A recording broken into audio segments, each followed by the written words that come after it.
devolver otra vez la luz.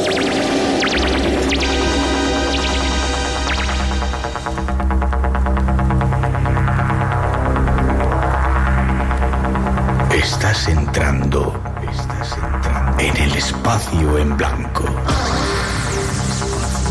Una puerta a nuevas dimensiones de la existencia. Una nueva perspectiva sobre la realidad. Espacio en blanco. Radio Nacional de España. Espacio en blanco. Con Miguel Blanco.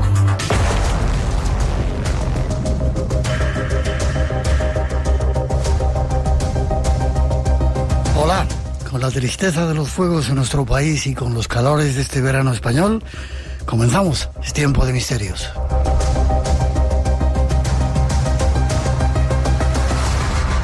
Lo que hacemos en directo cuando son la 1:07, 12:07 en las Islas Canarias, desde el estudio 101 de la Casa de la Radio, como siempre con los saludos y la bienvenida de todo el equipo del programa.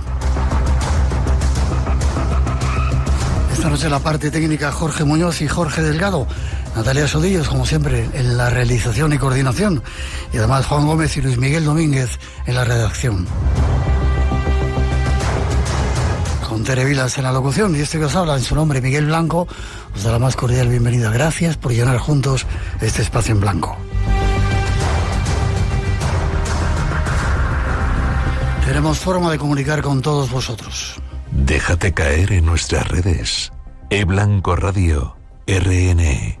Por WhatsApp 633 50 50 11 y en el mail espacioenblanco@rtve.es.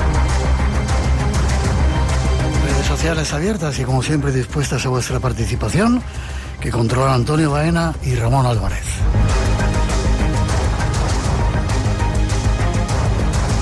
Y antes de comenzar, nuestro deseo de que se puedan controlar ya y acabar esos pavorosos incendios que acosan nuestro país y el resto de Europa.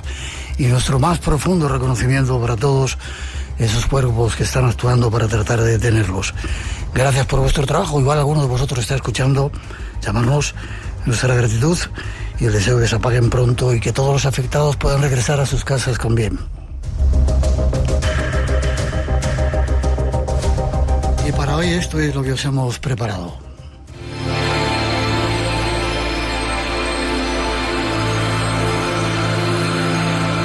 Hoy tenemos en el programa un invitado especial, alguien que ha creado escuela y que nos enseña a ver la vida de otra manera. Él mismo lo define así. Solamente tenemos una vida y no hay ensayos. La vida es como es. Solo se nos da una oportunidad y podemos elegir de qué forma podemos querer vivir la vida. Decía Kipling que solo hay dos clases de personas: las que salen a viajar y las que se quedan en casa a ver pasar la vida debajo de la ventana. Cada uno puede elegir, pero yo creo que solamente merece la pena vivir la vida con aventura, con interrogantes, con incertidumbre, vivirla con entusiasmo, con pasión, vivirla a lo grande. Junto a nuestro primer protagonista vamos a invitaros a vivir la vida, a viajar, a hacerlo todo con pasión y de paso a conocer las moradas de los dioses.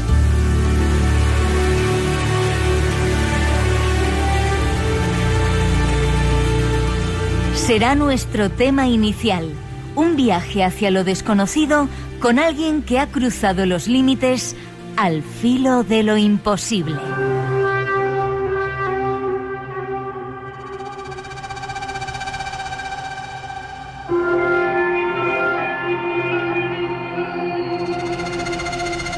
Y añadiremos más voces, más compañeros que viajarán con nosotras y nosotros por este universo que es el espacio en blanco.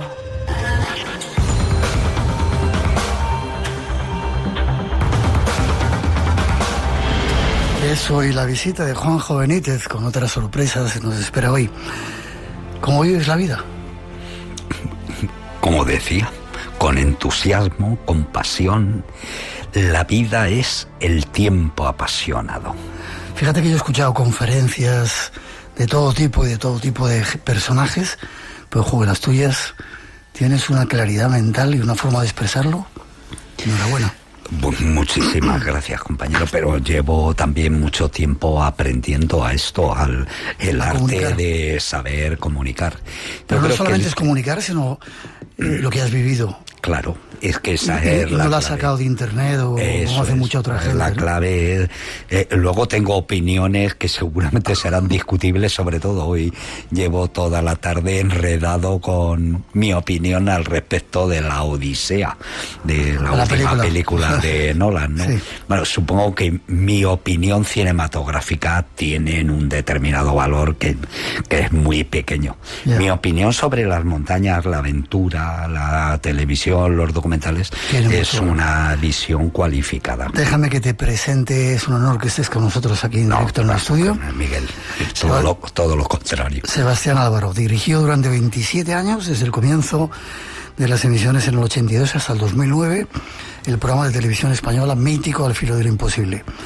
Realizaste 200 expediciones o más, 350 documentales, más de 70 expediciones a montañas de más de 8.000 metros de altura, los 3 polos de la Tierra, expediciones de espeleobuceo, navegación, parapente, paramotor, piragua, descenso de ríos, globo, y para televisión has dirigido 2 series, de 0 a 8.000 y La Tierra que heredamos. Sí. ¿Y te has quedado tan a gusto? Sí, y alguna cosa más que se queda seguro en el tintero. Todo eso que has dicho es cierto, pero por ejemplo faltan las travesías de los desiertos. Los desiertos siempre me han fascinado y sigo teniendo en la cabeza una aventura en el desierto. ¿En cuál? Es que eso te lo digo luego. Vale. Para que no nos lo pisen. Vale. Pero tengo alguna historia todavía pendiente en desiertos. El cruce de los Andes en globo fue fantástico y además fue de esas aventuras que salimos muy al límite. Sí. Que nos dimos cuenta que podíamos haber palmado perfectamente. Déjame que te diga, yo no me perdía 3 programas. Uno, el de Fernando Jiménez del Oso, claro, que hablaba de estos temas que eran los que más me interesaban a mí, el vuestro. Era increíble las aventuras. Y luego el de Félix Rodríguez de la Fuente. El hombre y la tierra. El hombre y la tierra. En el año 2001, junto a la asociación Sarabastal, y lanzasteis el proyecto humanitario Juse. Sí. O Juse. Juse, el proyecto es una aldea del Karakorum a 3.200 metros de altitud. Cuando llegamos tenía como 750, 800 habitantes. Hoy han duplicado en 25 años la población. Sí. Son casi 1.600 personas. Vivirían en otro tiempo, en la edad de piedra. En la edad de piedra, sí. Literalmente. Son prácticamente, porque además el lugar es uno de los lugares habitados más duros de la Tierra. Sí. Sí, por la altitud, pero luego además por la orientación. Quiere decir que en invierno, que el invierno es muy crudo, tienen 4 horas de sol al día, lo cual quiere decir que la temperatura se mantiene todo el día, todos los meses muy bajas, muy por debajo de 0 grados. Uh-huh. Y eso hace la vida prácticamente insoportable. Así que lo que tienen realmente son chozas metidas bajo tierra, en el que en una pequeña habitación se acumulan, esa es la cocina, es el lugar donde duermen, y luego la gente tiene 8 o 10 hijos, ¿no? Son unas condiciones durísimas. ¿Cuándo me vas a llevar a verlo? Cuando quieras, Miguel. Vale. Quiere decir que yo además no me echo para atrás, es muy difícil que me eche para atrás de una cosa. Tengo tres peticiones que te voy a hacer, o sea que prepara. Cuando uno viaja mucho y se da cuenta que la gente vive de otra manera, ¿surge la obligación de hacer algo por los demás? Lógicamente. Pero quiero decir que es un comportamiento ético. Yeah. Que tiene que ver, es nuestra obligación ayudar a la gente. Por eso estos días con los incendios, cuando veo polémicas, pero si es que no hay otra, ¿hay alguna duda que tenemos que ayudar a la gente? Aunque esté en juego nuestra vida.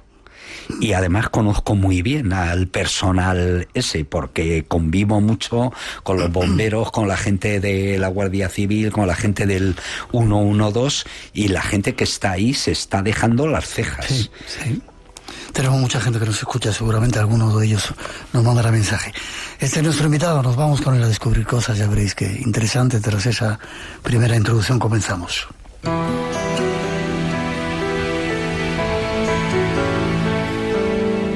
Con nosotros tenemos a uno de los montañeros españoles más legendarios. Creador de una serie mítica, vista por millones de espectadoras y espectadores, en la que nos contagió su pasión por las alturas y la aventura. Al filo de lo imposible.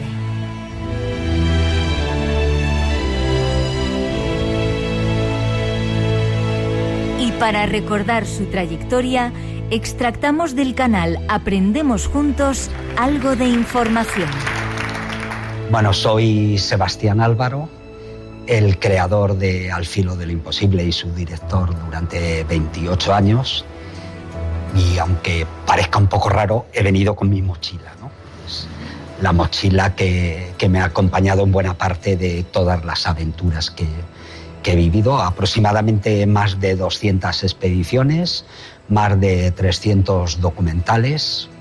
No sé si pinto mucho en este apartado que tiene que ver con la educación, pero yo creo que hay algo de que es ejemplarizante, ¿no? Que se puede extraer de todo el aprendizaje que durante más de 30 años tuvimos haciendo un programa de televisión que hoy en día se ha convertido en un referente, en un icono casi de la tele pública. Yo he tenido una vida muy, muy divertida y desde luego muy satisfactoria, pero tampoco ha estado exenta de tristezas. Yo en 30 años de expediciones he perdido a 33 amigos cercanos. Hay una parte con todo lo que hicimos que yo creo que sí que tiene que ver con el esfuerzo, con el sacrificio, con un montón de valores, muchos de ellos de la montaña, pero que a mí me gusta recordar que buena parte de esos valores los llevaba de mis padres. Esas son sus palabras, que sirven de presentación. Ahora queremos conocerle más de cerca.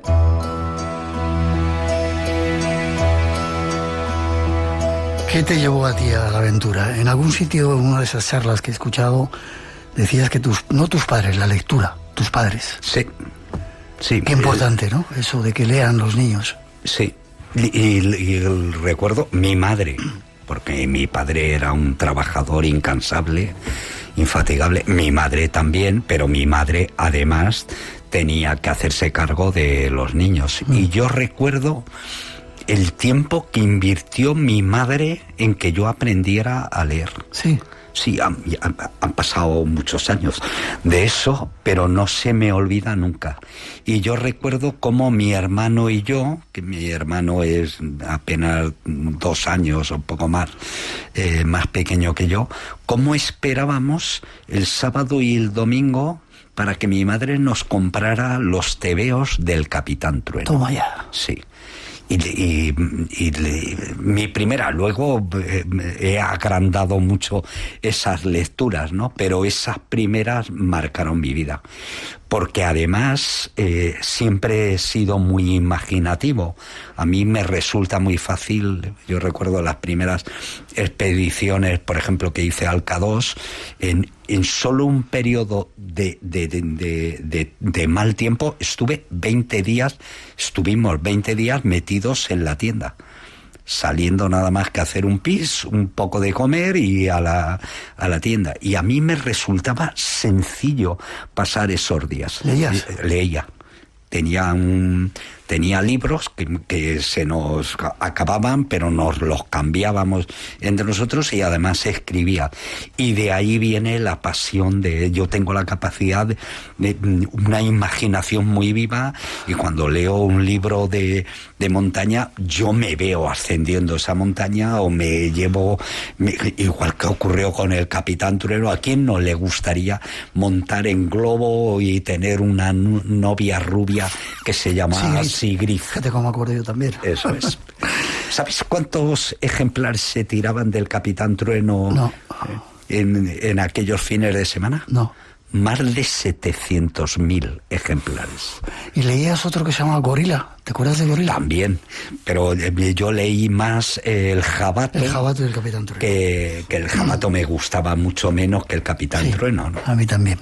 Has trabajado en esta casa también un mogollón de años, ¿no? Mucho tiempo, sí. Sí. He pasado muchísimo, he pasado más de media vida, lo he dejado en estas paredes en las que estamos. Vale. Porque además en los sótanos de la Casa de la Radio estuvieron los estudios de los servicios informativos de televisión española. Es decir, yo aquí abajo he pasado del orden de 7-8 años haciendo 2 telediarios al día. Y yo recuerdo cuando los estudios se inundaban de agua. Nosotros estábamos en directo y hemos estado sacando cubos de agua de aquí abajo porque se inundaban los estudios. Llega 1982 y comienzas Al filo de lo imposible. 1981. 81. Sí, en enero del 82 es la primera emisión. ¿Cómo se hacían esos programas? Porque eran increíbles, ibais a los lugares más inimaginables, que ahora es imposible hacer ese tipo de cosas. Sí, pero... Más equipos de gente, supongo que llevarías mucho equipo para hacerlo.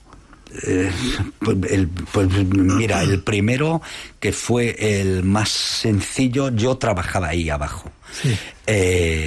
Y de repente yo había hecho un corto en Super 8 y de repente me invitaron para ir a hacer 2 8000 al Karakorum. ¿Y habías subido y eras Yo era montañero? alpinista, pero había estado en los Alpes.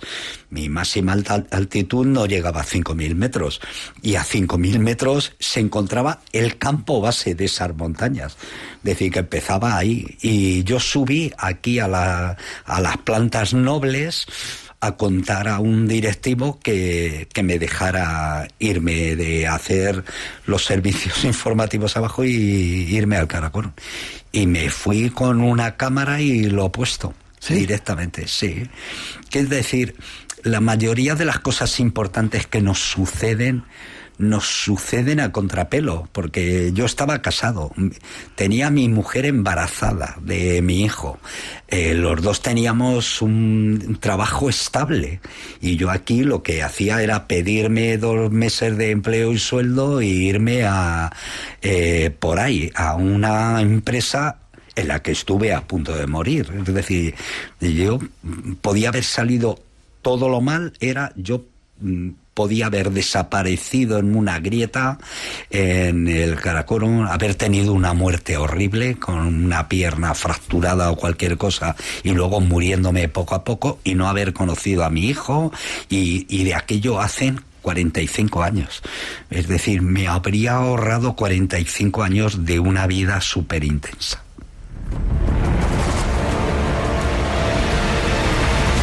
¿O te habrías perdido gozar de una vida súper intensa? Digo yo. ¿Cuántos años estuvo el programa? 30 años prácticamente, del año 81 al 2008, ambos incluidos, pero luego dejé montado la serie que se emitió en 2009. De 0 a 8.000 en la tierra que heredamos. Sí, eso fueron cosas que me pidieron los jefes, que tenían que ser coste cero. Vale. ¿Qué audiencia tenía el programa? Bueno, nos veían 14 millones de personas. 14 millones de personas. Lo digo porque el Mundial, que ha sido lo máximo, ¿no? Lo han visto 15 millones de personas. teníamos una tele, claro, teníamos 2 canales, ¿no? Pero teníamos una de las mejores televisiones públicas de Europa ha habido y del mundo. Sí, señor. ¿Dónde se emitía? ¿En la 1 o en la 2? No me acuerdo. Se emitíamos en la 1 y en la 2. Luego ya cuando pasó el tiempo nos centramos en la 2. En la 2. Pero yendo en la 2 había domingos que Al Filo ganaba al precio justo. Sí, pero es que teníamos unos jefes cojonudos.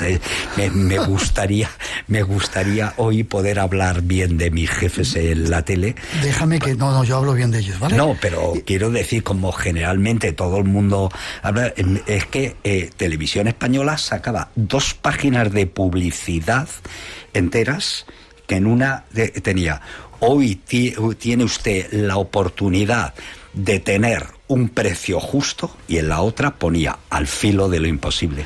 Déjame que hable, sé que nos escuchan los jefes. ¿Por qué no vuelve a emitirse Al Filo de lo imposible?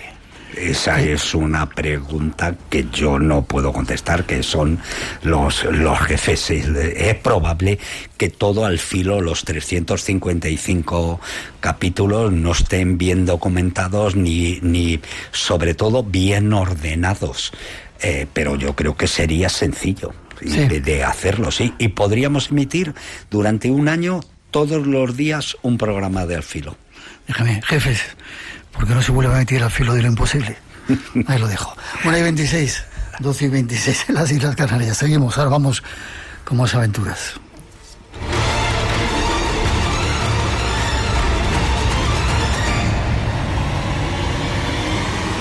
Espacio en Blanco. Tu cita con el misterio en Radio Nacional.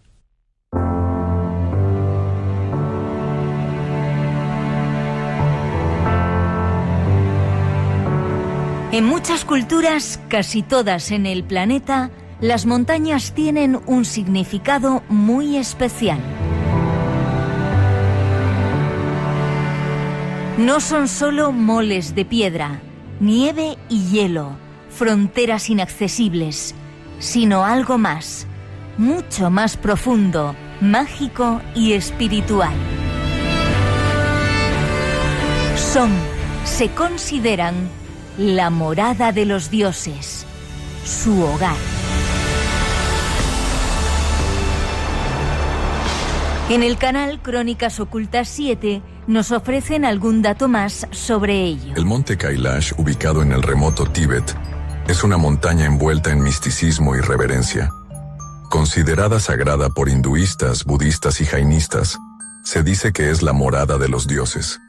Su estructura piramidal perfecta ha alimentado mitos de que fue construida por civilizaciones antiguas, quizás extraterrestres.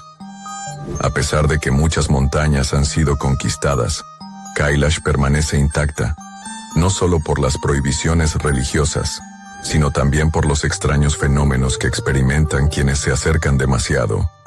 Se reportan brújulas que fallan y visiones inexplicables, lo que refuerza su aura mística.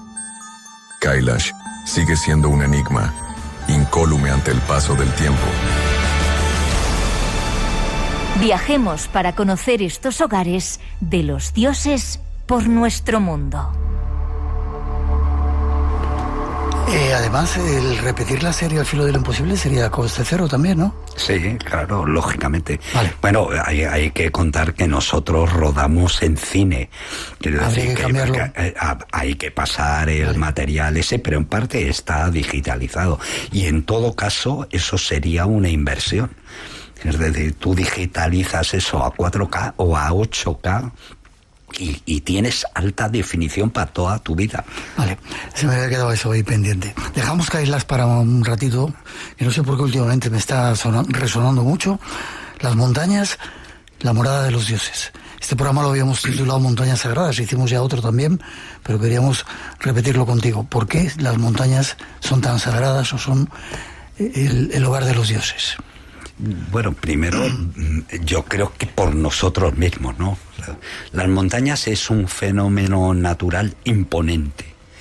Mientras que tú entras en un bosque y te sientes abrigado, o en un río es fuente de vida, de hecho, prácticamente todos los valles tienen nombre, las montañas no tenían nombre, porque lo que andaban buscando los hombres primitivos, los cazadores recolectores, era los valles y los lugares con agua. Las montañas las vieron siempre con temor y los reverenciaban. ¿Por qué? Porque ahí hay peligro. Y no sería raro, bueno, el hombre de Similaun que encontraron muerto en los Alpes, muchos pastores seguramente morirían atrapados por una tormenta o en época de glaciares se caerían en una grieta.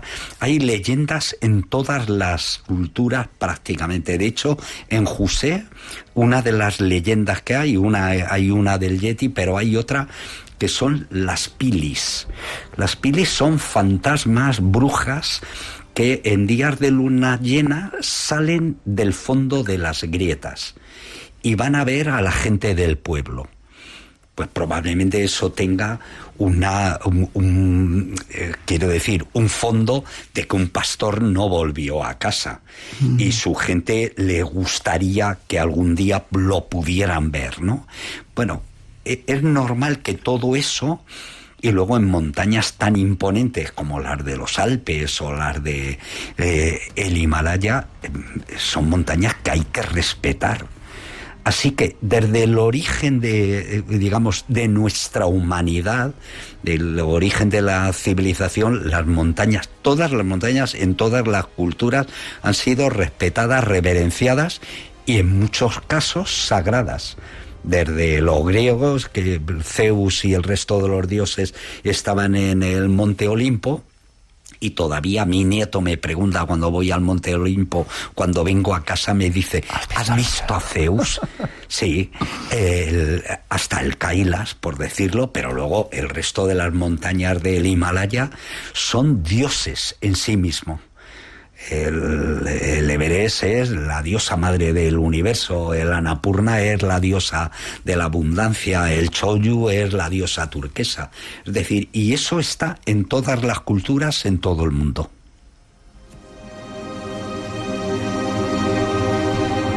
Dime algunas montañas sagradas. El monte Gólgota, evidentemente, para los... Y el Sinaí, y el Ararat, donde quedó varada, que es un monte que no subo, que no he subido todavía. Yo voy a verlo este año. Pero voy a subir al Ararat, sí, a la vuelta de uno de los viajes de Pakistán, que es mejor venir aclimatado un poco, sí, y entonces subir la montaña mucho más sencillo. Ya te contaré algún truquillo. Vale, dime algunas montañas sagradas en el mundo. Mira, por ejemplo, 2 veces me he regalado una montaña que normalmente me la regala mi mujer, que es el Lican Kabur. ¿Dónde está? Está en la frontera, en el Salar de Uyuni, en la frontera entre Bolivia y Chile. Es una montaña de prácticamente 6.000 metros, donde hay altares, hay todavía restos de altares. De hecho, una de los regalos que le hice a mi mujer, que tiene que ver, mi mujer dice que tengo la casa lleno de piedras, porque por donde quiera que voy cojo una piedrita y tal, pero por 2 veces le he regalado a mi mujer en el volcán Lican Kabur una punta de flecha de los incas de hace 400, 500 años, claro. Y del Kailas le traje a mi mujer una lava almohadillada del fondo del mar de Tetis. Eso son historias bonitas, no quiere decir que tiene explicación que mi mujer, a pesar de pasar tanto tiempo... Sigue enamorada como una... Bueno.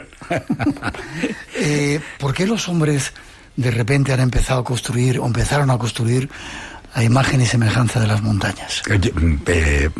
Pues desde los zigurats a las pirámides egipcias o las pirámides del Yucatán, de los mayas.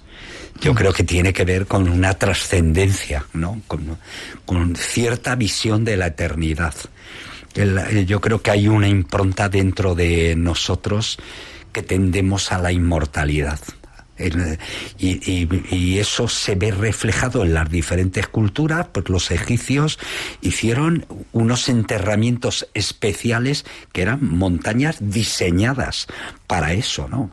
Y algo parecido tenían los aztecas, tenían los incas o los mayas, y desde el principio de la humanidad, en los sitios más planos necesitamos ver montañas. Y todavía hoy en día hay determinados lugares, incluso en el Sáhara, en el que hay muy pocas montañas, en el que las montañas servían de puntos de referencia. Es decir, en lugares donde si te pierdes, eso te cuesta la vida y tiene que ver con las aguadas, tener un punto de referencia te viene excelentemente bien. Lo que cambió fue que con la ilustración y con la enciclopedia y sobre todo con abrir la curiosidad a mirar el mundo de una forma nueva, nace el alpinismo. Y el alpinismo es, que me parece que no es un deporte, por supuesto, es la historia de la conquista de nuestros miedos. Es el momento en que el ser humano dice, me atrevo a subir, aunque cueste lo que cueste.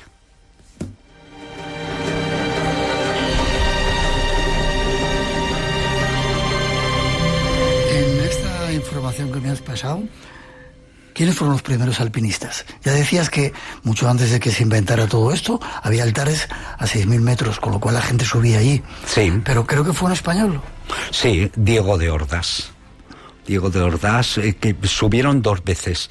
La segunda ya tiene una intención más práctica, que es ir a buscar azufre en el interior del volcán Popocatépetl, que nosotros, por cierto, hicimos 3 programas de volcanes preciosos, sí, volando en parapente.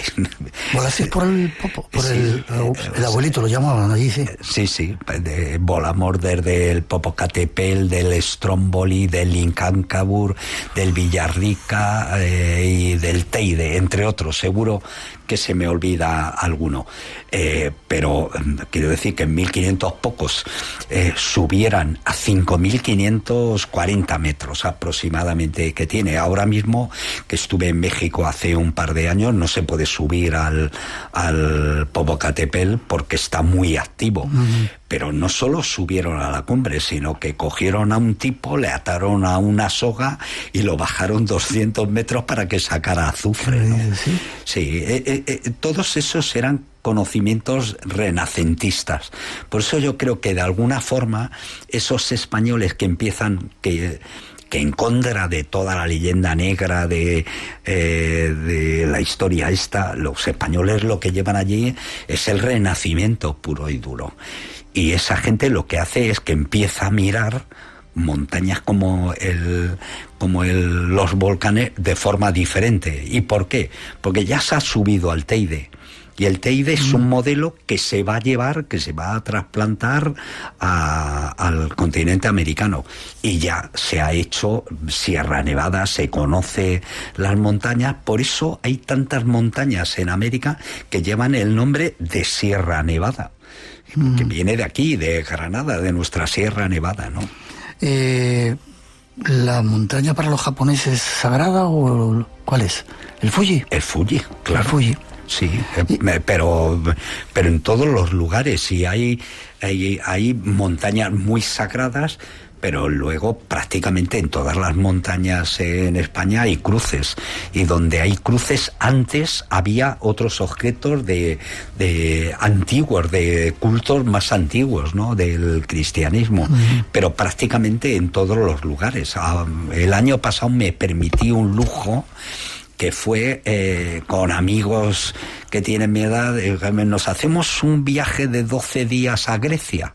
Y nos fuimos a Grecia y nos subimos a todas las montañas griegas importantes. ¿Sí? Sí, el Olimpo, el Parnaso, el Taigeto, el Tomaros, y luego además hicimos algo de turismo, ¿no? Es decir, luego estuvimos en el oráculo de Delfos, en el Dodona y por supuesto en el Museo Arqueológico de Atenas. Quiere decir que y estos días en la polémica de la Odisea y la Ilíada, que lo que más me desagrada de la película de Nolan es que o no leyó la Odisea y la Ilíada o directamente no la han entendido, ¿no? Porque la relación que mantienen los antiguos griegos con los dioses hay que entenderla. Luego tú puedes hacer de Helena de Troya que sea una mujer negra, ¿no? Pero tienes que entender esa relación. No vale hacer una especie de guiñol de esa historia, una historia de dibujos animados para niños adolescentes anglosajones, ¿no? Y entonces, por eso me ha parecido que la película es tan mala.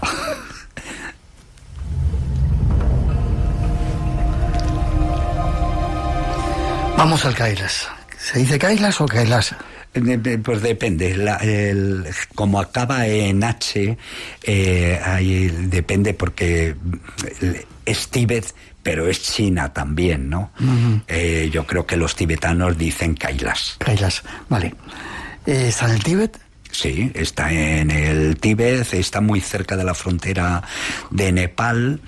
Y lo que tiene de especial y de sagrado esa montaña es, primero, no es el Himalaya, es el Trans-Himalaya. Es una montaña bajita. ¿Bajita? En comparación con, claro, es una montaña que tiene 6.800 metros aproximadamente, comparados con el Himalaya, que lo tienes enfrente, que tienes el Nanda Devi, que es también, de hecho, es el nombre de una diosa. Y luego tienes los 14.000 delante, ¿no? Entonces el Kailas se queda pequeñito.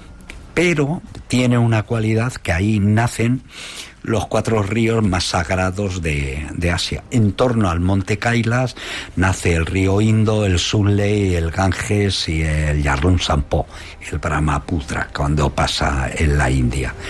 Y luego, al ser sagrado, ser un lugar de peregrinación, es probablemente la montaña más sagrada del mundo. Y se hace la cora, en sentido, la cora es, se circunda la montaña en el sentido de las agujas del reloj. Excepto los jainistas, los de la religión Bon, que la hacen en dirección contraria. Así que tú vas haciendo la cora y si ves que hay gente que viene de frente, pues sabes que es gente de la religión Bon, ¿no? Se suele hacer en 3 días y es realmente emocionante. ¿Lo has hecho? La he hecho 2 veces, sí. Y es realmente emocionante por lo que se vive. Porque ahí lo que ves son viejos que vienen de la India, de cualquier parte del Tíbet, con sus harapos a dar la vuelta. Y hay gente que la hace caminando, pero hay gente que la hace arrastrándose. Es decir, y cuando aquello se pone serio, porque una de las veces hizo mal tiempo, y si se pone serio, tienes que subir un collado a 5.600 metros, el Drol Mala, tienes que ir bien protegido. Y entonces, y ves cómo van vestidos, claro, son gente dura como las piedras. Una madre con un bebé a la espalda, que cuando pasa por un sitio donde te desprendes de todo lo que es superficial, la gente tira una prenda o se corta parte del pelo y la deja allí, y cuando llegan arriba, y que es un espectáculo de banderas de oración, tienes que llevar los caballitos de la felicidad que tiran al cielo para dando gracias a Dios y pidiendo la prosperidad que te falta. Yo por eso en mis libros siempre llevo caballitos de la oración, de esos que se tiran. Me tienes que dar alguno. No sé si has visto en nuestra redacción, tenemos banderitas de esas. Ah, sí. Traídas de por ahí. ¿Y por qué se hace? Creo que te perdonan los pecados. Sí, te perdonan. Es muy parecido a nuestra indulgencia plenaria. Lo que pasa es que yo la segunda vez, la primera vez entré caminando, hice una caminata preciosa que creo que hoy no está permitida, que es desde Nepal, te pones a caminar por Nepal y pasas un collado muy alto en el que tienes que tener la autorización, porque si no los chinos no te dejan pasar.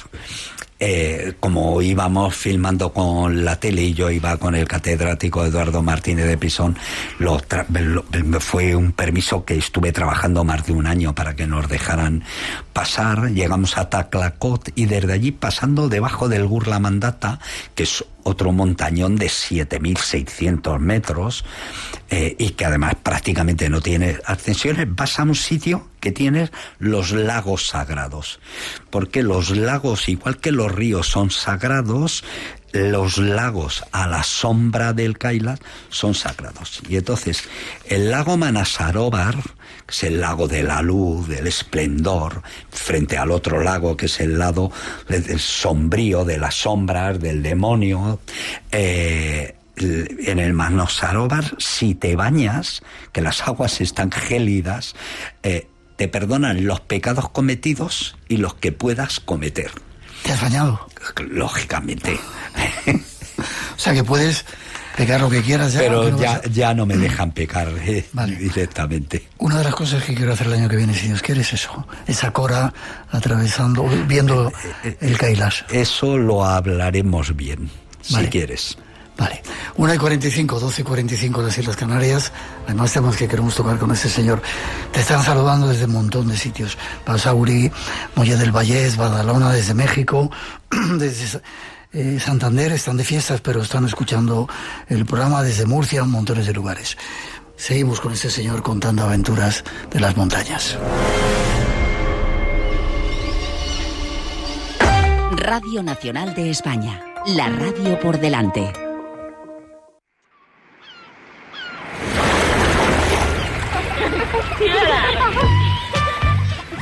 Pies descalzos sobre la arena. Sobre mesas interminables. ¿Qué es hoy? ¿Qué más da? En cada una de las sensaciones de tu verano suena de fondo la misma banda sonora. La radio por delante. Al verano lo acompaña Radio Nacional de España. y a ti te acompañamos aquí. Para mí la radio es parte de mi vida. Radio Nacional.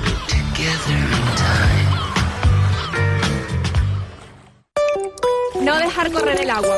Si un grifo gotea, arreglarlo. Poner la lavadora y el lavavajillas solo cuando estén llenos. Regar por la noche o poner riego automático por goteo. Meter una botella llena en la cisterna. Si sabemos lo que hay que hacer, Darse una ducha rápida en vez de bañarse. ¿a qué estamos esperando? Cuando abras el grifo, sé responsable. Objetivo RTV, Agenda 2030.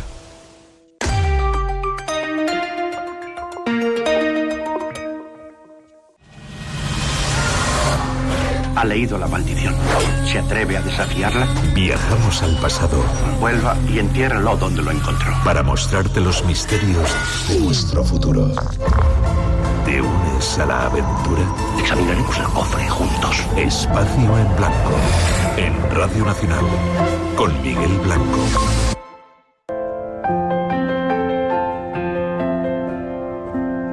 En sus aventuras, nuestro invitado ha vivido mucho dolor, mucho sufrimiento.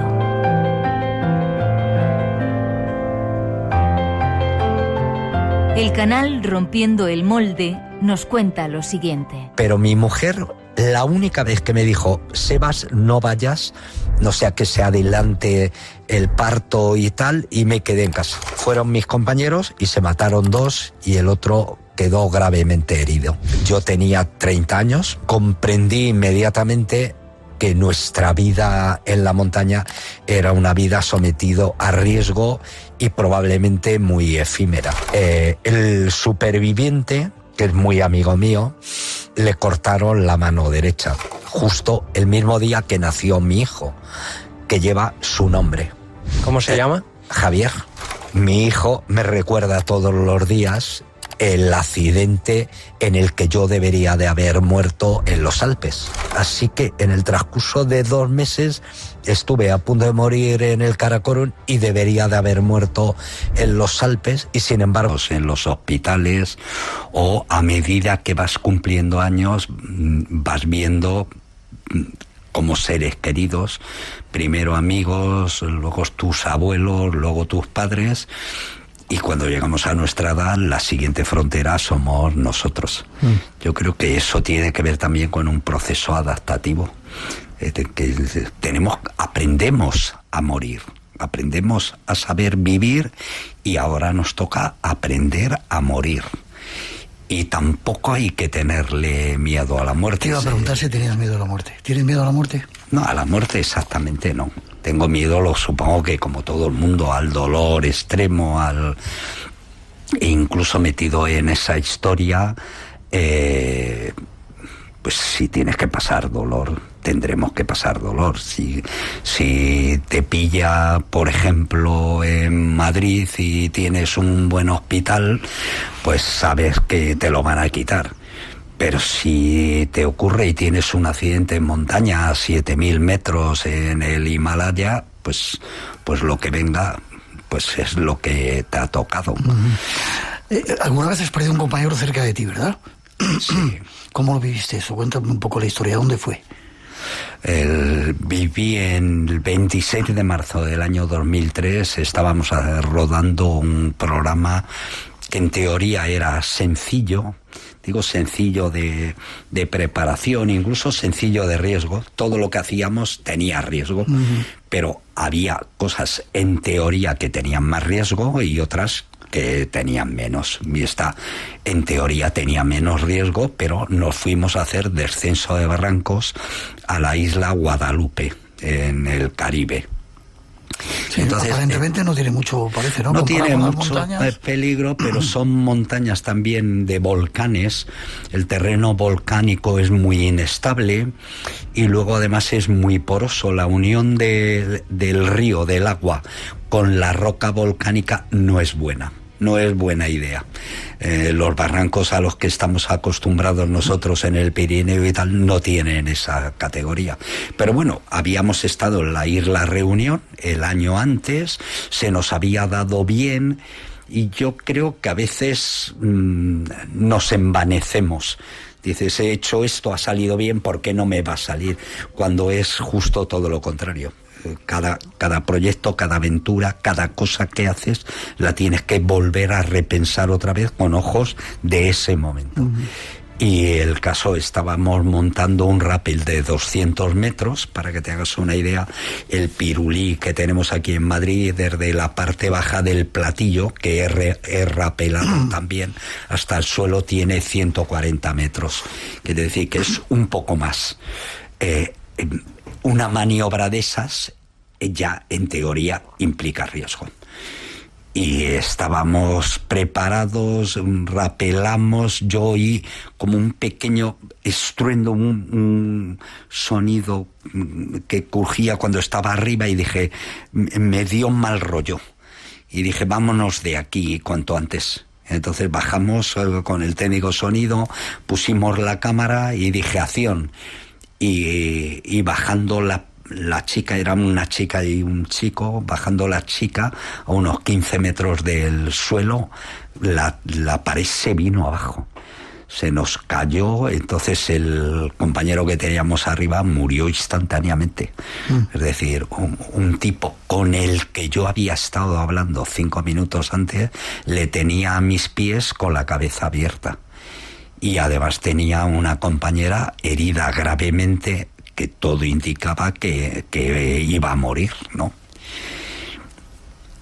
En momentos así soy muy frío. ¿Sí? Sí, soy muy vehemente. Yo puedo liarme en una discusión de tráfico y si alguien me dice ole, en Madrid a la primera de cambio, y sin embargo cuando he tenido momentos de peligro soy frío como un témpano.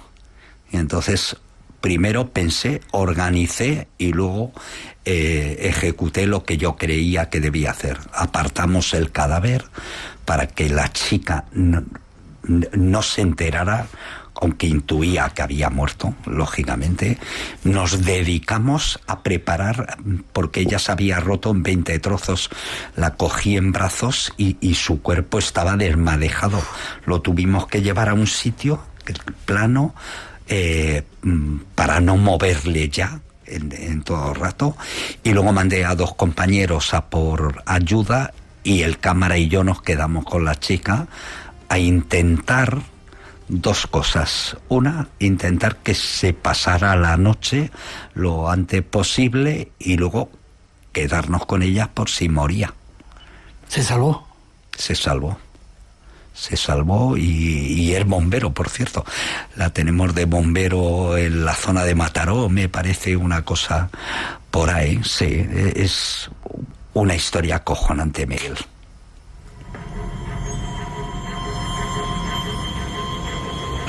La más dura de las expediciones, nos quedan 3 minutitos antes de las noticias, te quedas un rato más, ¿vale? Por supuesto. La más dura que hayas vivido de las expediciones, que la hayas pasado jodidamente.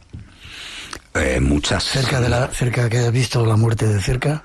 Hombre, cerca de que haya visto la muerte de cerca en 6 o 7. La primera expedición que hice, esa que estuve a punto de no volver, a 6.500 metros, que ya es una altitud, me caí dentro de una grieta a 30 metros. Y si no hubiera tenido 2 compañeros bregados fuera que me ayudaron a salir, me hubiera quedado dentro. Luego en el 97 me parece que fue en Nueva Zelanda, escalando el Monte Cook, una montaña, nos cayó una avalancha que enterró a 2 compañeros y a mí me pasó por encima bloques de hielo que me podían haber matado. En el 2002, viniendo en un helicóptero, cambié el orden de venida, tenía que hacer 2 viajes, cambié, fuimos el primero y el segundo en el que viajaban los Sherpas se estrelló con 10 personas a bordo. Si no hubiéramos desaparecido prácticamente todo el equipo de al filo. En 1990, estando en Islandia, filmando en una cueva de hielo del tipo de la Catedral de Burgos, 5 minutos antes de entrar en la cueva en la que llevábamos una semana filmando, colapsó y se cayó entera. Hubiéramos muerto todo el equipo. Y tengo alguna historia más así. ¿Y te salvas por qué? No lo sé. Hay una parte en nuestra vida que es misteriosa, ¿no? Que lo decide el azar, el destino, lo que alguien que mueve los dados da. Dios. O Dios, sí. No, soy más bien agnóstico que ateo, ¿sabes? No me preocupa mucho en el sentido de si hay alguien que lo maneja, pero yo no tengo acceso, yo lo que tengo que hacer es preocuparme de lo mío. Yo lo voy a hacer. Y luego, además, en el sentido de lo que hablábamos de la ética, ¿no? Y sobre todo tienes que ser una buena persona. Está bien que seas buen periodista, buen cámara, buen comunicador, pero tú tienes que ser una buena persona. En 10 segundos, ¿has visto alguna vez al Yeti? No. ¿O huellas? No, y el Yeti es un mito creado por los occidentales, pero tengo una historia del Yeti en José, que como irás a ver, José, te voy a llevar a ver lo que todo el pueblo conoce como la cueva del Yeti. No me la pierdo. Te saludan desde Nueva York, dice, feliz noche de verano.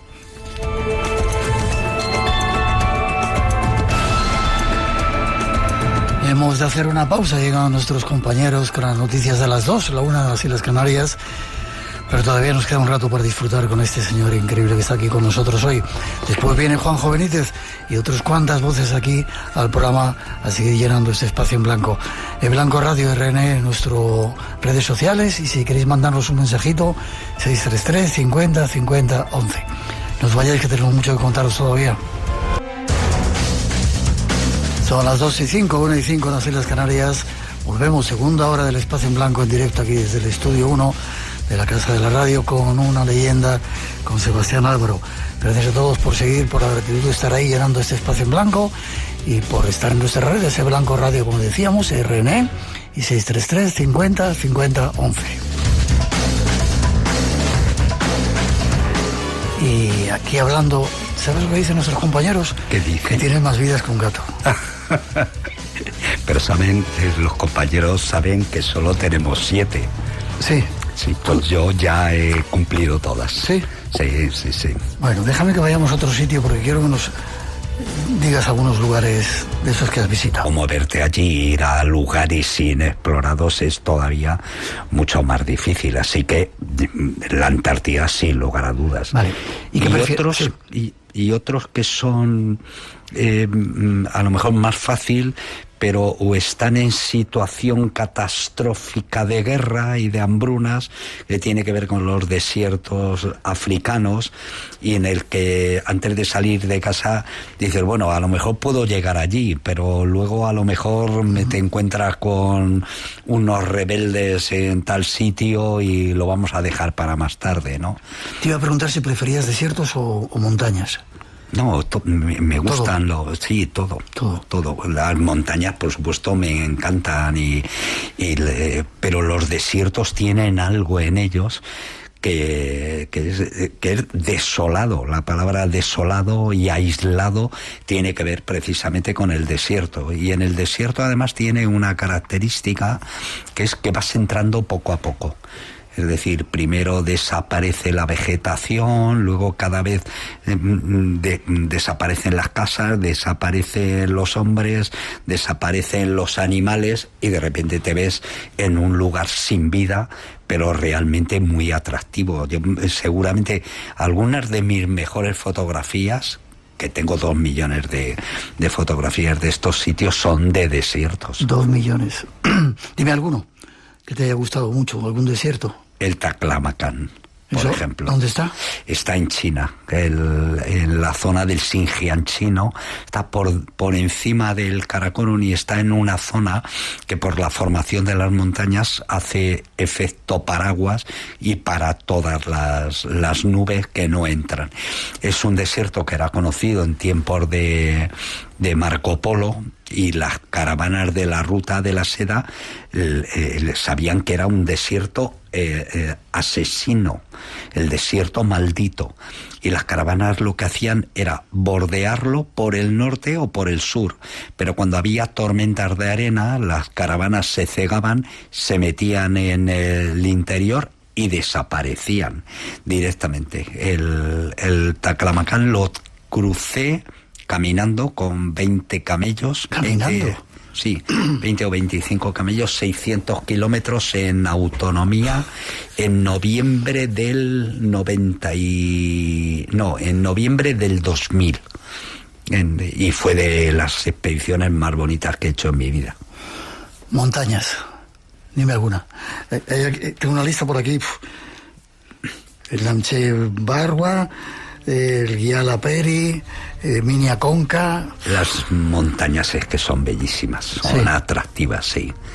Yo creo que tienen algo de misterioso, de atrayente, eso que Kant definió como el sentimiento sublime, que es aquello que te atrae y al mismo tiempo te atemoriza.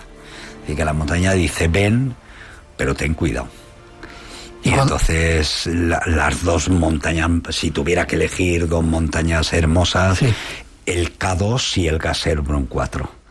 El K2 es la segunda montaña más alta del mundo, es una montaña con el que he amado mucho a esa montaña, y sin embargo se ha quedado con un compañero mío, y a otro le han cortado 10 dedos de los pies y a otro 7 dedos de las manos. Es decir, es una montaña como algunos noviazgos que tienes enamoramientos turbulentos, ¿no? Y el Gasherbrum 4 es una montaña un poquito más baja, que tiene 7.925 metros. Si tuviera 8.000 metros sería el 8.000 más difícil del planeta. Es una montaña que tiene muy poquitas ascensiones. Calfilo hizo 3 expediciones y subimos la última vez, por primera vez y única, al Gasherbrum 4. Déjame que ponga un corte y antes te pregunto, iba a decir una palabrota. ¿De qué sirve pegarte ahí la paliza, subir a 8.000? ¿Qué sientes cuando llegas arriba?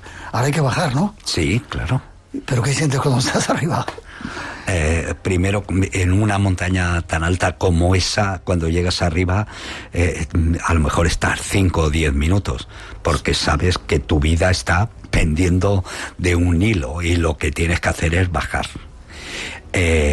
¿Qué sentido? Para estar 5 minutos arriba, de pegar la paliza. Vamos a ver, si dices qué sentido económico tiene, ninguno.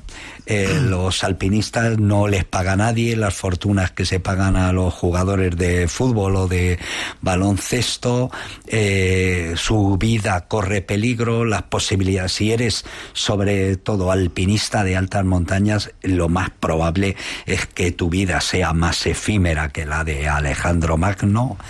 Así que nada de eso tiene ningún sentido y además no es útil. Hay un libro muy bonito de un filósofo italiano que se llama Nuccio Ordine, que se titula La utilidad de lo inútil. Él habla de la enseñanza, fundamentalmente de las enseñanzas humanísticas que estamos perdiendo, porque dice que el mundo de hoy en día solamente habla de lo útil en términos económicos. Así que, así entre nosotros, como a esta hora se puede decir, pero si solamente pensamos en la vida en términos económicos, esa vida es una mierda, directamente. ¿Y qué conseguimos subiendo a una montaña? Sentirnos vivos, sentir emociones tan intensas que son imposibles de ser descritas con montaña, ser feliz aunque sea por un instante pequeño, pero esos instantes son los que llenan de sentido nuestra vida.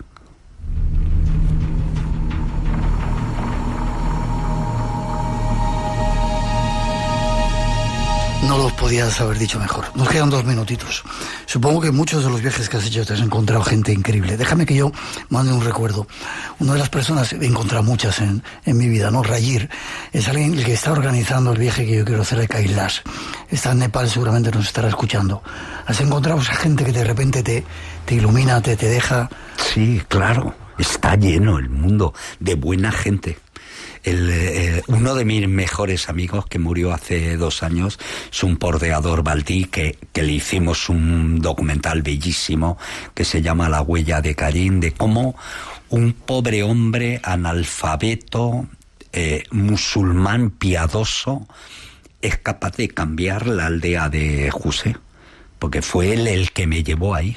Un tío que era el tío más pobre que he conocido en mi vida, que jamás pidió para él ni su familia. Pidió que ayudáramos al pueblo. Y hasta el último día antes de morir estaba preocupado por sus vecinos. Él, que la mujer la tuvimos que ayudar unos meses después porque no tenía dinero para leña. ¿Te encuentras gente así?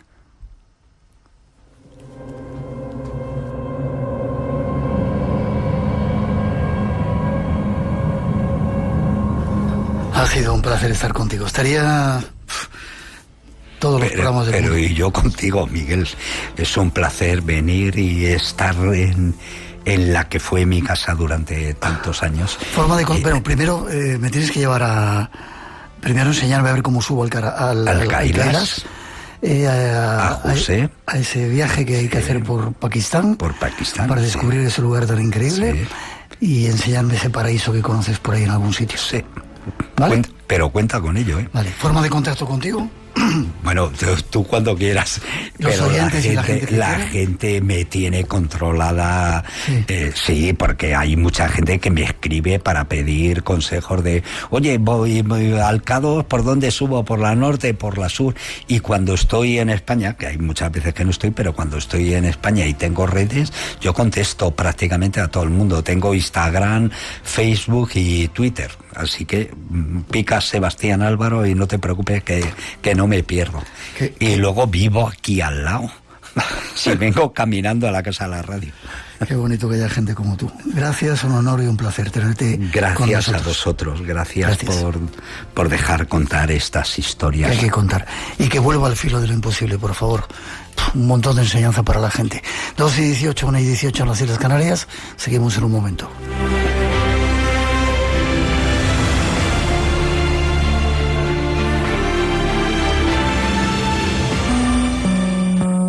El misterio puede abrir la puerta a otros mundos, desconocidos, sugerentes, a veces aterradores. ¿Y tú Eres la llave. Descúbrelo en Espacio en Blanco, en Radio Nacional, con Miguel Blanco.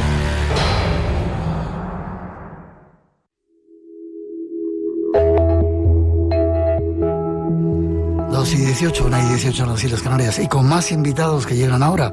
El siguiente dice que Dios es azul y nos lo va a explicar enseguida tras esa introducción. Con él os dejamos.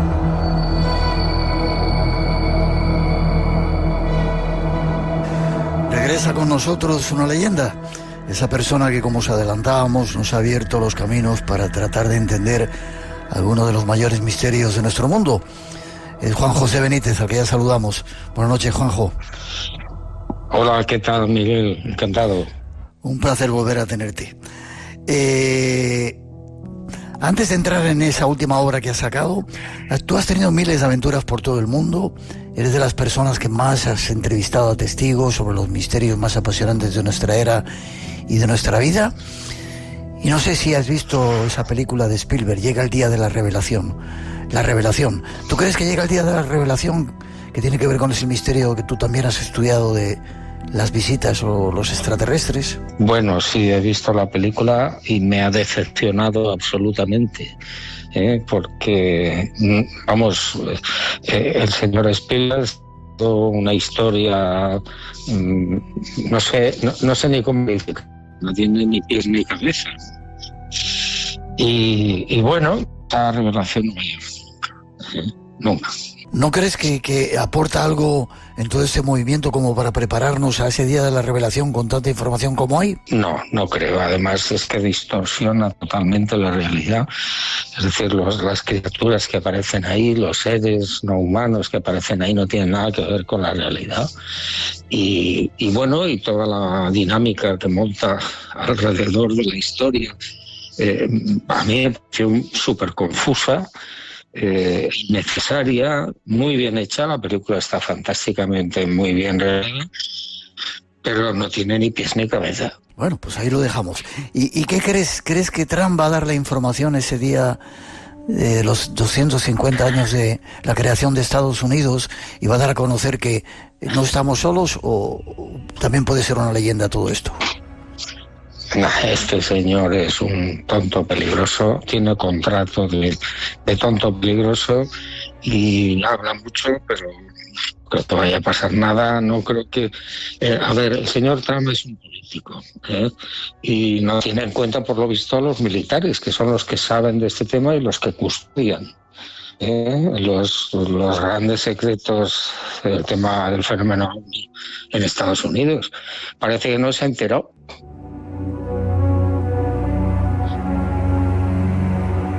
Pues dejamos por el momento a los extraterrestres. Escribiste Estoy bien y Pactos y señales, y has seguido investigando sobre el gran misterio de la vida después de la muerte, y fruto de todo ese trabajo es Dios es azul, un total de 101 casos de experiencias cercanas a la muerte. ¿Has visto cómo ha cambiado el tema? Hace tiempo éramos muy poquitos, tú entre ellos, los que hablábamos de la vida después de la vida, de la posibilidad de que existiera. Y ahora, sin embargo, hay científicos ya de alto renombre que están dando pruebas de que esto no se acaba aquí. ¿Qué te parece? Sí, bueno, pues que ya era hora, ¿no? Ya era hora. Yo creo que el tema de la vida después de la muerte es un tema súper importante, de los más importantes que tiene el ser humano entre las manos, porque nos afecta a todos. Y durante muchísimos años ha habido cantidad de testigos que han hablado de este asunto, que han tenido experiencias cercanas a la muerte o experiencias de personas que han visto en sueños o en la realidad a familiares muertos, por ejemplo, y nadie les hacía caso. Menos mal que parece ser que sí, que ahora la ciencia o algunos médicos o algunos especialistas están dándole un poco de credibilidad al asunto, cuando realmente es un tema para mí de especialísima urgencia, puesto que afecta a la esperanza. ¿Tú has tenido una experiencia cercana a la muerte, Juanjo? Yo tuve una experiencia, pero no como las que he podido investigar, las famosas experiencias con el túnel y la luz al final del túnel, etcétera. Yo tuve un problema al hacerme un cateterismo, el plástico del catéter seccionó una de las arterias del corazón. Y bueno, me dijeron que estuve a 5 minutos de muerte. Y lo que sí sentí fue en esos momentos una sensación agradabilísima que no puedo describir. Como mucho me acercaría a esas siestas maravillosas que uno puede tener en algunos momentos, esos minutos previos al sueño. Bueno, pues lo que sentí fue esa sensación maravillosa, dulcísima, en la que yo me iba apagando, Pero hasta ahí, no llegué más allá. No viste la luz, ni viste a nadie que te esperase, ni nada, ¿no? No vi absolutamente nada. Repito, solamente fue esa sensación muy agradable que yo asocio, no sé si acertadamente, a las siestas que a veces... esos minutos previos a la siesta en los que uno se siente feliz, ¿no? En muchas culturas, cuando llega la muerte, se celebra con fiestas, y sin embargo en la nuestra hay un halo de oscuridad, como de miedo.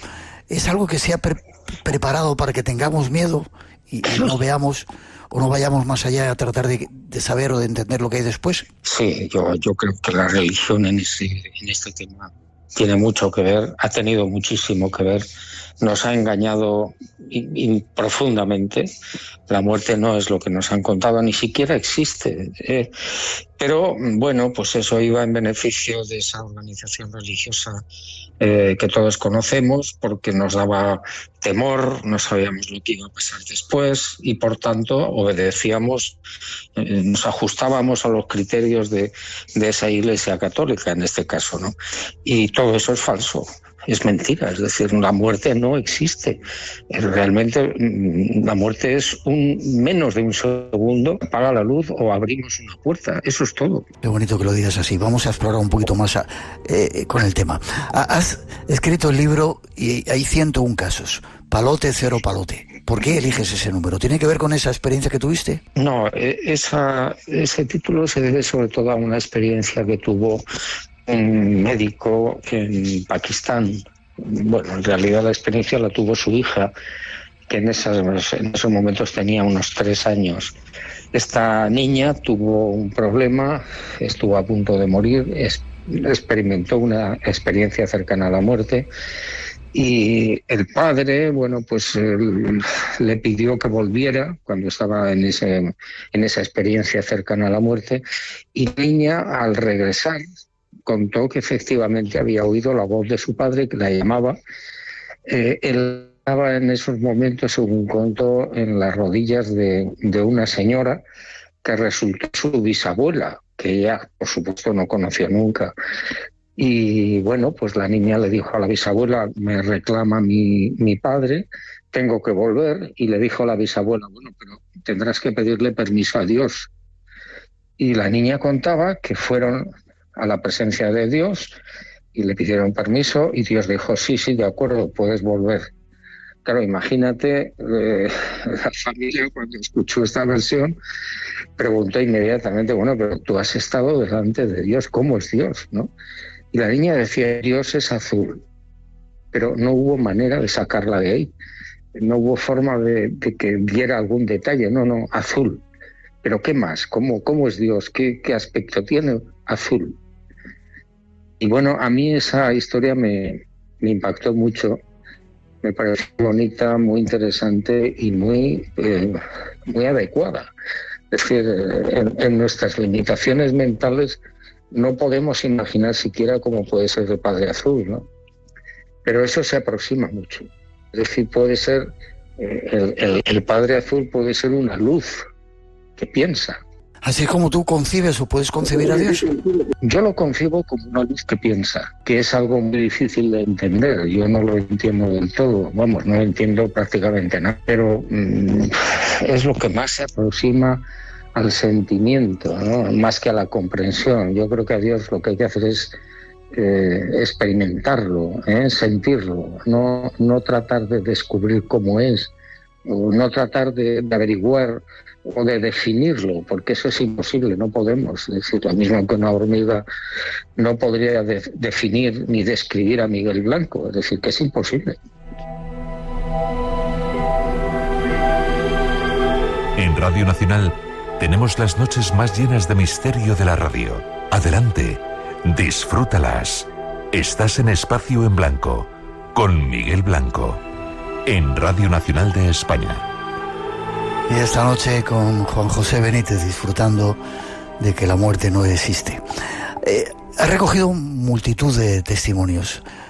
¿Cuál te ha llamado? O cuéntanos alguno que te haya llamado la atención, porque son muy, muy, muy diversos entre ellos. La verdad es que no sabría decirte, pero bueno, por elegir uno, recuerdo de un viaje que hice a la isla de Chipre, mientras investigaba por allí casos del tema OVNI, me coincidí con una guía que me llevó por la zona y me contó, en una conversación privada, me contó cómo un conocido suyo había tenido una experiencia cercana a la muerte, había visto el túnel y había visto cómo, bueno, pues una serie de personas volaban por ese túnel hacia la famosa luz maravillosa que hay al final. Y la mujer me decía, bueno, pero es que este señor, que estaba en esos momentos en el quirófano, había perdido la conciencia, vio a dos amigos suyos que iban hacia la luz. Cuando él regresó, llegó al quirófano de nuevo, lo contó.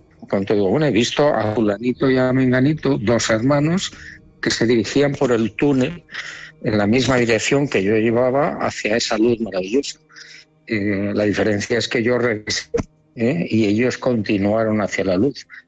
Bueno, al cabo de unos días, este hombre se enteró que esos dos hermanos se habían matado en una... Bueno, mientras él estaba en el quirófano inconsciente, con lo cual él no podía saber que esos amigos suyos habían muerto en un accidente de moto. A mí eso me impactó muchísimo porque evidentemente este hombre estaba contando la verdad.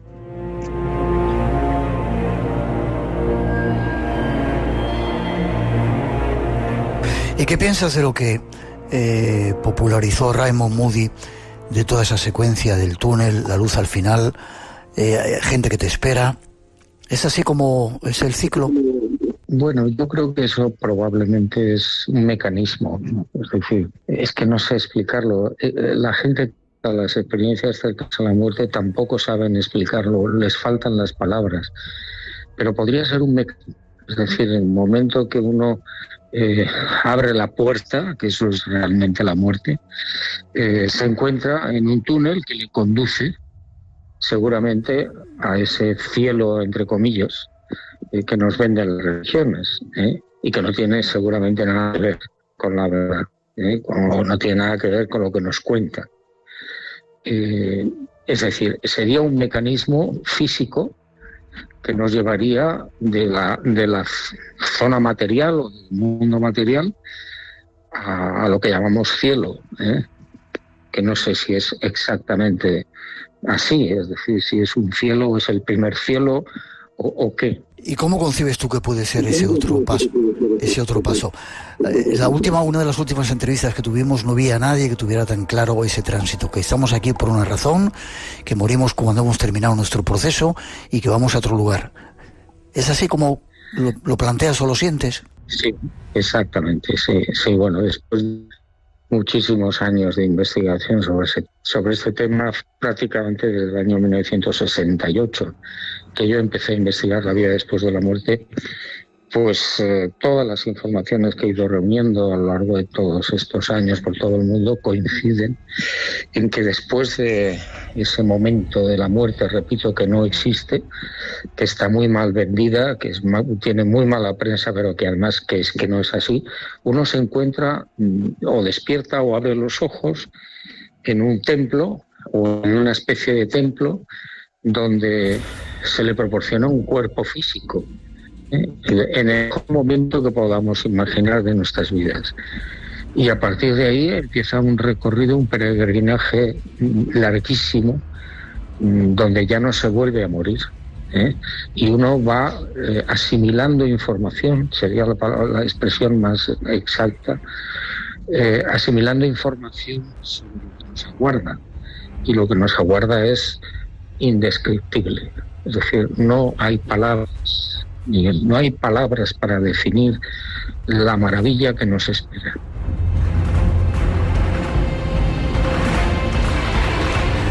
Y en esa obra que nos ha regalado Dios es azul, un libro lleno de esperanza, dices que se demuestra que la muerte es una repugnante mentira. ¿Nos han engañado? Pues, absolutamente, y nos siguen engañando todavía. La religión, todas las religiones se preocupan muchísimo de meterle miedo a sus feligreses, a sus fieles, pues para poder sujetarlos moralmente, y que hagan lo que la religión le pide, sea lo que sea, cuando realmente no es así. Es decir, primero, nadie te juzga cuando pasas al otro lado, cuando abres esa puerta. Eso es falso, nadie te juzga. Segundo, lo que te espera es indescriptible. No hay palabras. Jesús de Nazaret lo dijo en algunos de sus momentos de la vida pública. No hay ojo humano ni oído humano que pueda describir lo que nos espera, lo que os espera. Realmente es mejor no saberlo, ¿no? Porque la sorpresa va a ser mayúscula. ¿No tienes miedo a la muerte entonces, no, Juanjo? No, hombre, tengo miedo a la forma de morir. Es decir, me preocupa que me atropelle un autobús, ¿no? Me gustaría morir, no sé, la muerte de los justos, ¿no? Que es el infarto, es decir, que es menos de un segundo. Pero tampoco me da miedo porque creo saber lo que nos espera.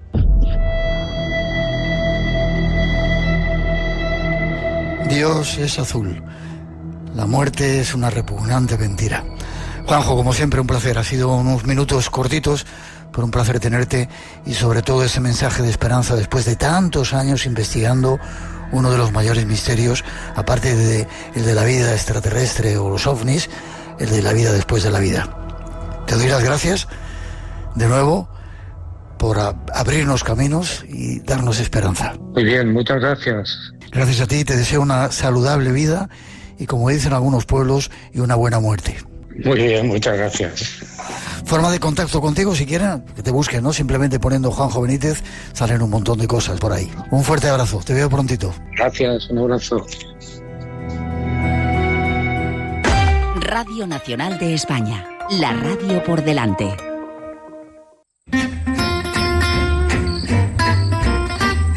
Noches de verano y mi radio. Bueno, eso es todo lo que necesitamos, cariño. Van Halen. Radio Nacional de España. Escucha el verano.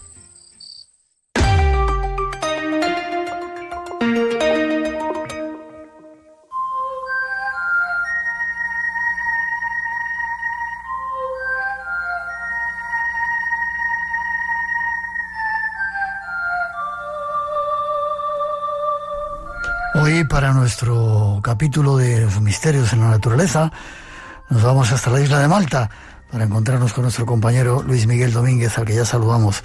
Buenas noches, Luismi. Hola, buenas noches. ¿Cómo estás? Viajero, aparte de viajero, Pues ¿de viajero cómo estás? Sí, estoy viajero y caluroso porque está muy duro el verano aquí en donde estoy, desde donde te hablo. Está duro en muchas partes del mundo, desgraciadamente. Qué bonita, sí, de verdad. Qué bonita y especial es Malta, ese archipiélago, ¿eh? Efectivamente, sí, es un territorio histórico de primer orden y un lugar que merece la pena, sin duda, visitar. Yo jamás había venido a Malta y estoy muy contento. Es un territorio increíble. Es uno de mis sitios favoritos. Y con él, con nuestro Luis Domínguez, nuestro Luismi, vamos a tratar de conocer algunos de los misterios de la isla. En las islas se presume de cierta exclusividad en los animales que las habitan, ¿verdad? ¿Qué animales especiales hay en la isla de Malta? Creo que camaleones también, incluso. Sí, hay camaleones, sí, pero es que además es muy curioso porque, claro, el camaleón realmente es un animal que pertenece a la península ibérica, donde lo tenemos, por ejemplo, en la provincia de Málaga y de Granada, y luego al norte de África. Entonces, que haya camaleones en la isla de Malta tiene un significado que tiene que ver con un relato histórico muy curioso, ¿no? ¿Nos lo cuentas? Pues sí, fíjate, resulta que había un grupo de franciscanos que previamente fueron misioneros en Tánger, en Marruecos, que se instalaron aquí a principios del siglo XVIII, se instalaron en la isla de Malta y concretamente en Gozo. Y allí estos franciscanos se trajeron, esto está demostrado, se trajeron como mascotas personales a los camaleones de Tánger. Y así es por lo que ahora mismo en Malta encontramos camaleón a tope. Yo cuando he estado allí, que es una de mis islas, la he visitado muchas veces, favorita, he visto tortugas de tierra también y aves, muchas aves. ¿Cuál es el ave nacional de Malta? Pues mira, el ave nacional de Malta también la tenemos en España, pero aquí es un ser muy especial. Es el Montícola solitarius, el roquero solitario, que no es Miguel Ríos una noche de otoño y cabizbajo, ¿no? Es un pájaro precioso de color azul que vive aquí en los acantilados y que es una maravilla. Roquero solitario. Y además hay también perros muy especiales propios de las islas, que no los hay en ningún otro sitio. Sí. Fíjate, el bisón maltés, ese perrito blanquito, muy chiquitito, que aparece en muchos cuadros de Velázquez, porque era un animal muy valorado en las cortes europeas. El bisón maltés es una raza de perro de esta tierra, pero hay otro que a mí me fascina y que de verdad es precioso. Es el podenco faraónico. Podenco faraónico porque si te fijas bien, ya los egipcios en el tiempo de los faraones denominaban Anubis a un perro funerario muy estilizado, y ese es el podenco faraónico, que realmente era de aquí, de Malta, y lo sigue siendo. No llegó de Egipto, sino que de Malta fue a Egipto. Sí, efectivamente, sí, así fue. Sí. ¿Algún otro? Es un ejemplo más de que esta isla ha provisto de muchos temas, no solo de cultura mediterránea, sino también de biodiversidad a un montón de territorios. Las veces que he estado allí había mucha gente aficionada a la caza que decían que también cuidaban la naturaleza, muchos caracoles, muy mediterráneo, una mezcla también oriental, ¿verdad? Con todas esas influencias de los caballeros que venían de Tierra Santa. Sí, efectivamente, es impresionante porque estás en otro mundo, o sea, es maravilloso. Al lado de Túnez, pues ¿qué quieres? Claro, tiene un toque moruno, todo esto realmente bello. Y te diré que incluso, fíjate, hay una subespecie de abeja que solo se da aquí y que fabrica una miel única. De hecho, la palabra Malta, en griego antiguo, se decía melti. Malta era melti, que quiere decir miel. La miel de Malta es una maravillosa suculencia única. No sé si has tenido tiempo de ver las ruinas impresionantes. No te pierdas Gozo, si puedes, el templo de Gigantia. ¿Me estás escuchando? Sí, no te claro, lo pierdas. claro. Y si puedes, el mausoleo ese que hay, no recuerdo cómo, Half, algo así se llama, que hay también ahí en Malta, porque ese es uno de los lugares que te impresiona. Seguramente te vas a encontrar animalitos ahí abajo también. Sí, no, yo vengo, como sabes, vengo a todo. La verdad es que esa cultura megalítica de la que me hablas es realmente fascinante. Y por cierto, en Menorca disfrutamos también de algo muy parecido. Y no es extraño, son hermanos todos. Ojalá lo sigamos y aprendamos esa lección de las antiguas culturas. Me refería al hipogeo, Salf Helenio, algo así se llama, el hipogeo. No te lo pierdas si puedes. Ha sido como siempre. Qué bien, sí. Ha sido como siempre un placer. Disfruta mucho, feliz verano y nos seguimos encontrando en las próximas temporadas del Espacio en Blanco, ¿vale? Hombre, claro que sí, Miguel, por supuesto. Un placer. ¿Forma de contacto contigo? Abrazos. Antes de que pues mira, directamente mi correo electrónico lmdominguez@gmail.com. Como te digo, disfruta el verano, disfruta de esa isla y que nos sigamos viendo. Un fuerte abrazo. Muchas gracias, Miguel. Abrazos para todos. Adiós.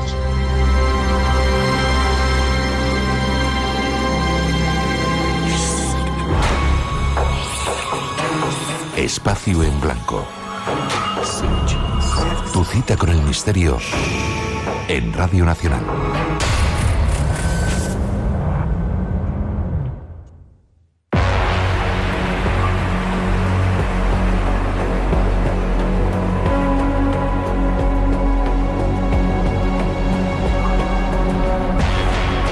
Y vamos con esas experiencias, esas aventuras que a veces tienen como protagonistas a gente de nuestra familia, del Espacio en Blanco.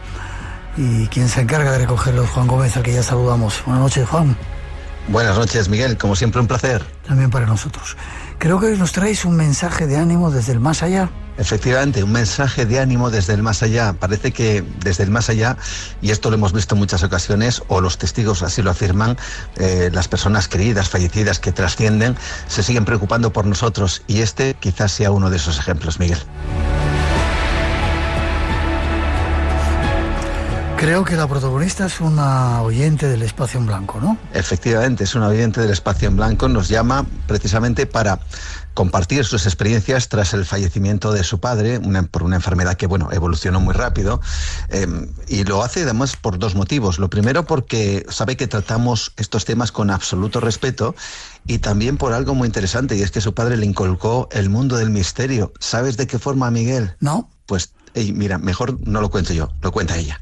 A mí me aficionó al Espacio en Blanco mi padre hace más de 20 años porque él trabajaba de noche. Él era camionero y trabajaba de noche y era una compañía. Entonces, a raíz de eso, yo me enganché literalmente al programa y, pues siempre escuchas y siempre hay cosas que te interesan más, otras que te interesan menos y te intentas ahondar en aquello que te interesa.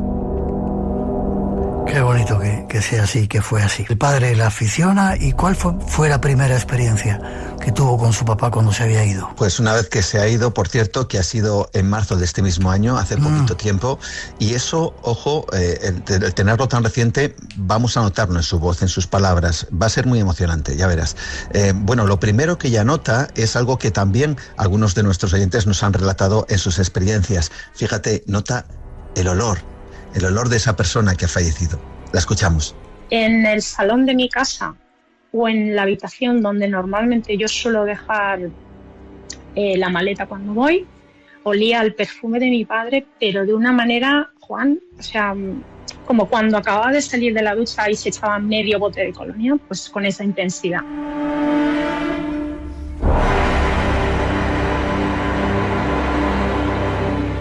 ¿Fue la única que percibió ese olor, esa presencia? No, y aquí entramos en un terreno que desde luego nos lleva más allá del efecto de la pérdida, o tenemos que decir que esta mujer estaba muy unida a su padre, pero es que también su madre también percibía este tipo de cosas. Vamos a escucharla. Se lo decía a mi madre y mi madre lo notaba muy pocas veces, yo sí. Hubo alguna vez que ella dijo, ostras, es verdad. pensaba que te estabas volviendo loca, pero es verdad.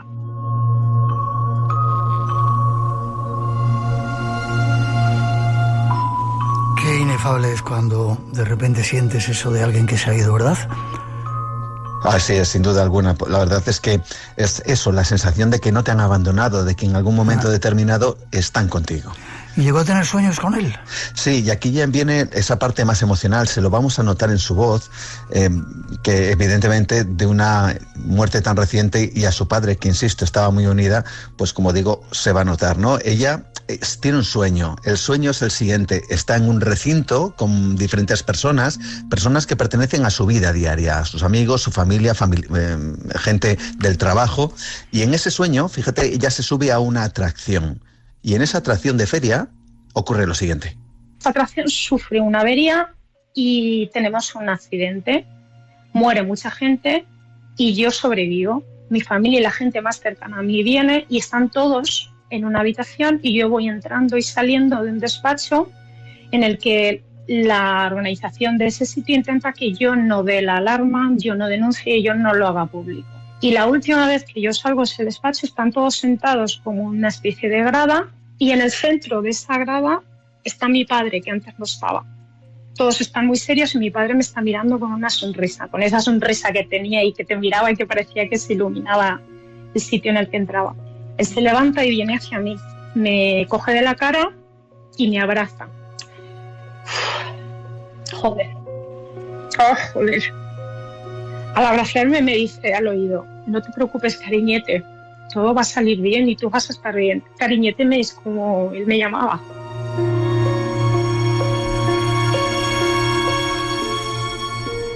Qué bonito. Pero ¿qué ocurrió al día siguiente, no? Que daba un sentido un poco a ese sueño que había tenido y al mensaje. Sí, efectivamente, ocurrió algo.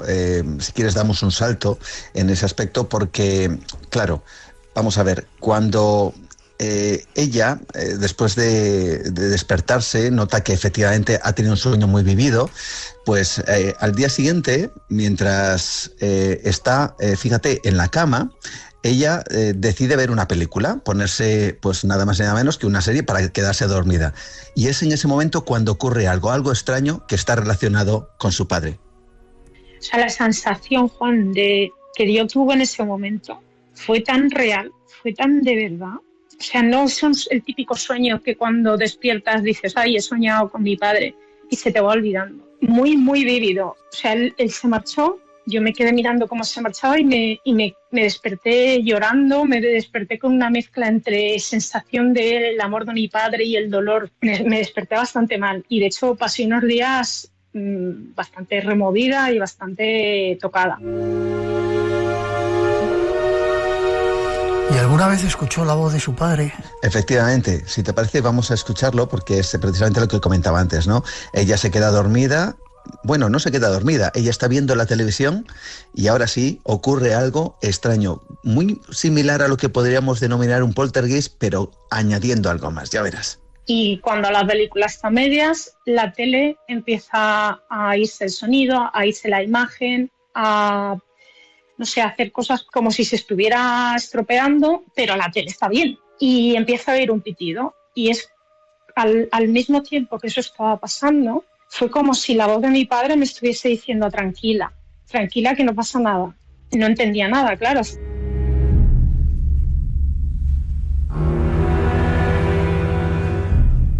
Pero creo que siente algo más físico, ¿no? Que asocia a esa presencia de su papá.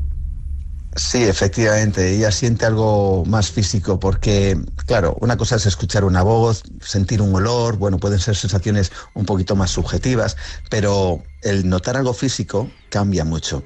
Esto es lo que ocurre. Antes y después de que eso pasase, yo he habido muchas veces el típico momento que te estás quedando dormido, que todavía no llegas a estar dormido, pero que estás ya, dices, bueno, estoy ya cao, estoy seco ya, que he notado como si alguien se sentase en mi cama y me tocase la espalda y la cabeza. No he sentido miedo, no he sentido inquietud, al revés. Muchas veces me he dormido con esa sensación y otras veces me he dado la vuelta como diciendo, hostia, ¿quién hay aquí? No lo sé, han sido varias cosas a lo largo de este año que como si mi padre no se hubiera ido.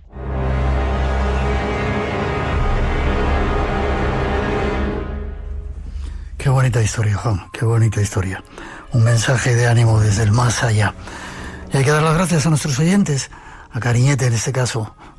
Un abrazo para ti. Solamente la gente que hemos perdido a los papás sabemos lo que es esto. Un beso grande, un abrazo para Cariñete, tu papá también, y para tu familia. Y gracias por confiar en el Espacio en Blanco, que lo sigas escuchando. Que papi seguramente lo está haciendo desde ahí arriba, seguro, ¿verdad? Ahí está, y además ella tiene la idea de que ese mensaje era por un motivo, y es que fíjate, al día siguiente de tener ese sueño, por ejemplo, fue despedida del trabajo. Entonces ella tiene el firme convencimiento que su padre vino desde el otro lado para decirle: no pasa nada, el mundo aquí no se acaba, vas a encontrar otra cosa, no te preocupes, no te desmorones, porque esto sigue adelante. Y esa es su interpretación.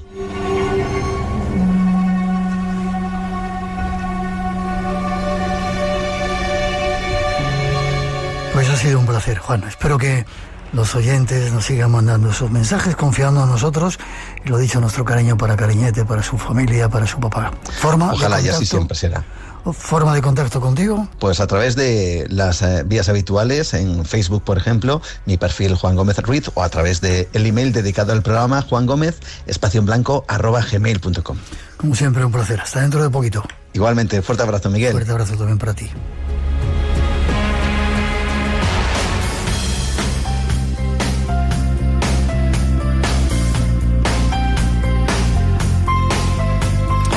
Son las 2:56, 1:56 en las Islas Canarias. Tenemos que irnos ya, pero antes, agradeceros algunos mensajes. Pero qué programa hoy disfrutándolos en una tarde plácida al otro lado del mundo. Un abrazo fuerte para todos, con cariño. Gracias a vosotros por llenarme el alma cada madrugada de los domingos desde Alaska. Os escuché el verano pasado y volveré a escucharos el siguiente. Gracias por hacerme amar la radio. Uno más. Buenas noches, tenéis un programa espectacular, y solo deciros que os sigo año arriba o abajo desde 1989. Envejecemos juntos. Y el último por ahora, un saludo grande desde Cerdeña, y les recuerdo su cita con esta maravillosa y cada día más isla. Un abrazo, gran abrazo para todos. Mandaros contacto, que enseguida queremos ir a Cerdeña. Llegan ahora nuestros compañeros de las noticias y después cruce de cables, pero nosotros volvemos en breve. Nos ponemos a preparar las próximas y apasionantes citas del Espacio en Blanco. No os perdáis lo que nos espera para todo este cálido verano. Programas muy especiales que están preparados para estar todo el mes de agosto con todos vosotros. Y os dejamos con el deseo de que acaben estos pavorosos incendios y que los afectados puedan regresar a sus casas con bien. Y con la gratitud para todos sus cuerpos de seguridad que están trabajando: bomberos, guardas forestales, guardia civil, policías, la UME, el ejército y todos los que se nos olviden. Que pare pronto ese infierno que estamos viviendo y que aprendamos las lecciones para que no se repitan. Gracias por la escucha, ojalá os hayamos servido de compañía en estos tiempos, y ahora hasta las 3. Mientras recogemos todo, os dejamos con un poquito de nuestra mejor música. Nos vemos en 7 días aquí dentro del Espacio en Blanco.